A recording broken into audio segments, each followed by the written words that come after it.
अस्सलाम वालेकुम, कैसे हैं आप सब? उम्मीद है खैरियत से होंगे। मैं हूं आपका टीचर समीउल्लाह। आप लोग देख रहे हैं channel physics with Samiullah. Last lecture के अंदर हम लोगों ने जिस चीज़ को डिस्कस किया वो हम लोगों ने डिस्कस किया advantages and disadvantages of frictions को डिस्कस किया, फ्रिक्शन यानी कि रगड़ को। और आज हम लोगों ने जो जिस चीज़ को डिस्कस करना है वह uniform circular motion and centripetal force.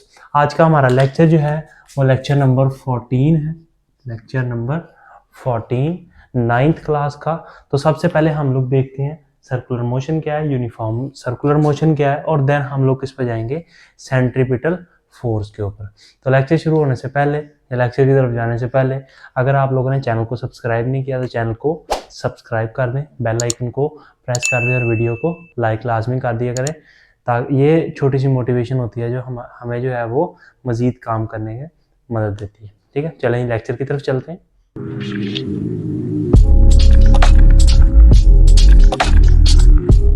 अच्छा जी, first of all circular motion क्या है और यूनिफॉर्म सर्कुलर मोशन क्या है, ये सबसे पहले मैंने आप लोगों को उसमें भी बताया था जब मैंने आप लोगों को सेकंड चैप्टर करवाया था।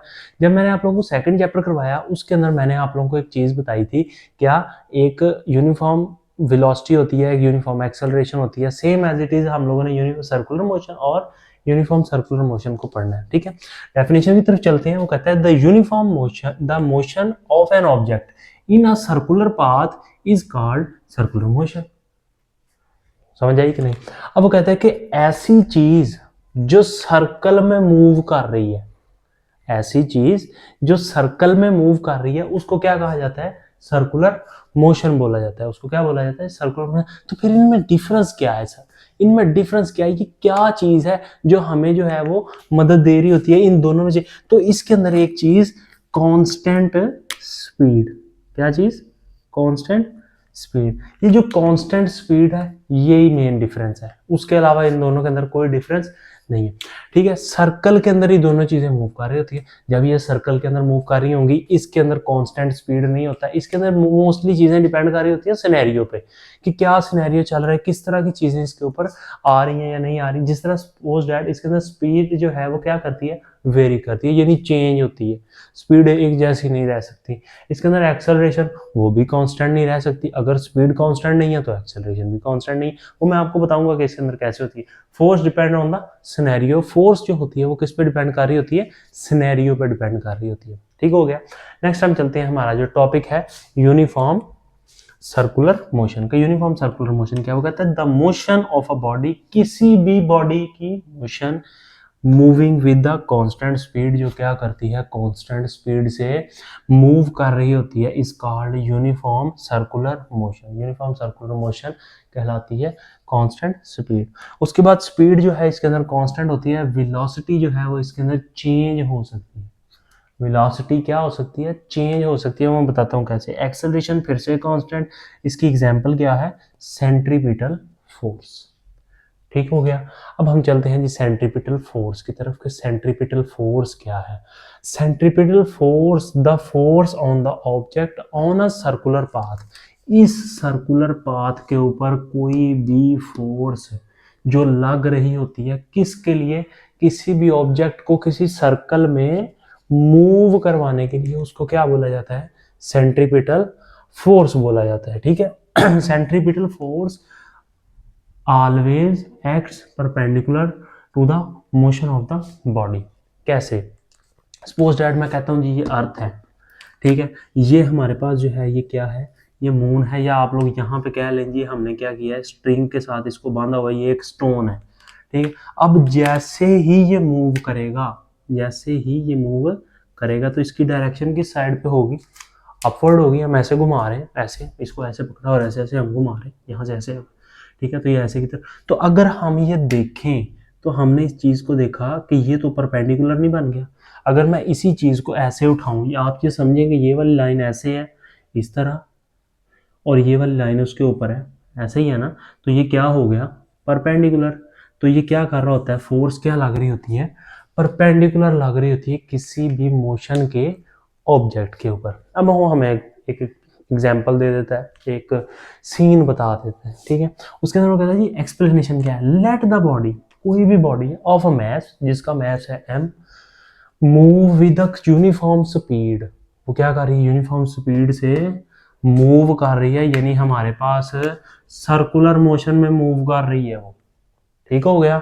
उसके बाद वो कहता है जी जिसकी स्पीड को हमने क्या कहा, वी कहा, in the circular radius, in the circular radius, किसी भी सर्कुलर रेडियस के अंदर वो मूव कर रही है। द एक्सेलरेशन, एक्सेलरेशन जिसको क्या कहा जाता है, acceleration is produce centripetal force.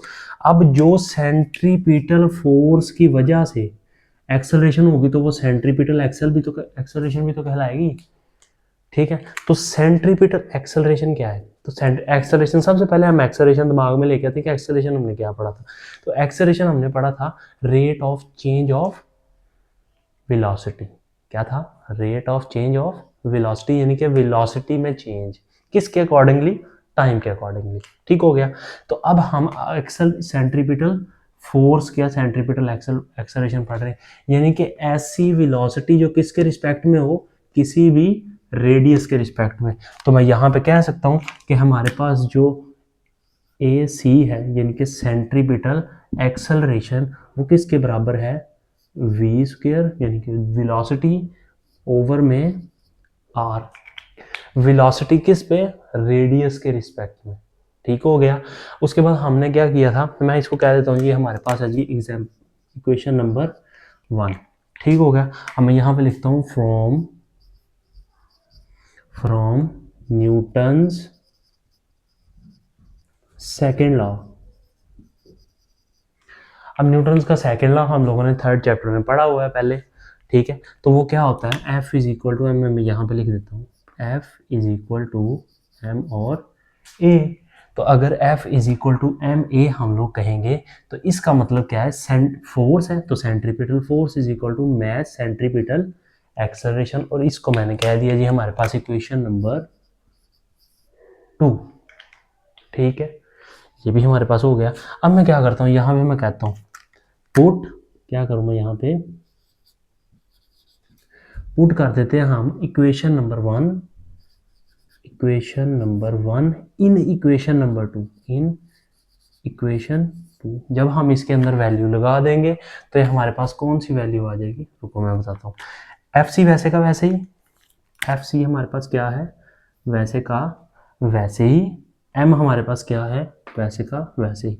तो ये जो ए की वैल्यू है, ये वाली जो ए की वैल्यू मैं यहाँ पे बना भी देता हूँ, ये वाली जो ए की वैल्यू, ये वाली, ये क्या करेगी, यही वाली जो ए की वैल्यू है इस साइड के ऊपर चले जाएगी। तो हमारे पास जो वैल्यू बन जाएगी वो क्या बनेगी, M V square over R. तो इसको मैं लिख देता हूँ F C is equal to M V square over R. तो ये हमारे पास था जी फॉर्मूला, हमने इसको डिस्कस कर लिया। अब एक चीज़ हमारी रहती है, वो क्या है, ज़रा गौर करें तो इसको, वीडियो को 1 सेकंड के लिए 1 मिनट के लिए पॉज करें और देखें कि कोई ऐसी चीज़ जो हमने अभी तक इस लेक्चर में डिस्कस नहीं की। ठीक है, एक्सेलरेशन जो है वो इसके अंदर चेंज हो रहा है, स्पीड कांस्टेंट है, एक्सेलरेशन चेंज हो रहा है। ठीक है, अब मैं उसको आपको रीजन बता देता हूँ कि वो क्यों चेंज हो रहा है। एट सम पॉइंट देखें, पहले हमारे पास जो थे मैस जो था वो यहाँ पे था, फिर मैस यहाँ पे आया, तो due to direction acceleration will be change. Okay, इस पूरे टॉपिक की समझ आई है कि ये क्या है, सेंट्रीपिटल फोर्स क्या है, इसके अंदर एक्सप्लेनेशन है, इसके अंदर ये हमने जो थोड़ी सी मैथमेटिकल फॉर्म इसकी डिस्कस की है, यहाँ से मैथमेटिकली आप पॉइंट भी बना सकते हैं। यहाँ मैथमेटिकली लिख लीजिएगा। ठीक है, तो ये हमारे पास क्या आ गया, सेंट्रीपिटल फोर्स आ गया, एक्सप्लेनेशन आ गई, और ये हमारा मैथमेटिकल आ गया। ये हमारे पास F C is equal to M V square over R हमारे पास फार्मूला निकला है। ठीक है, हमने सर्कुलर मोशन चैप्टर नंबर 2 वाला भी अगेन डिस्कस कर लिया, यूनिफॉर्म सर्कुलर मोशन भी डिस्कस कर लिया, और साथ ही सेंट्रीपिटल फोर्स भी डिस्कस कर लिया। नेक्स्ट हमारा जो लेक्चर नंबर 15, अभी तो हमने 14 डिस्कस किया है, 15 जब आएगा तो हम उसके अंदर क्या करेंगे, सेंट्रीफ्यूगल फोर्स डिस्कस करेंगे। ठीक हो गया। अच्छा जी, आज का लेक्चर इतना ही। उम्मीद है आप लोगों को ये सारी टर्म्स समझ आई होगी, और नेक्स्ट लेक्चर जो है वो हमारा सेंट्रीफ्यूगल फोर्स के ऊपर होने वाला है। तो अगर आप लोगों ने चैनल को सब्सक्राइब नहीं किया तो चैनल को सब्सक्राइब कर दें, बेल आइकन को प्रेस कर दें, और वीडियो को लाइक लाजमी कर दिया करें। अपना बहुत सारा ख्याल रखिएगा। अल्लाह हाफिज़।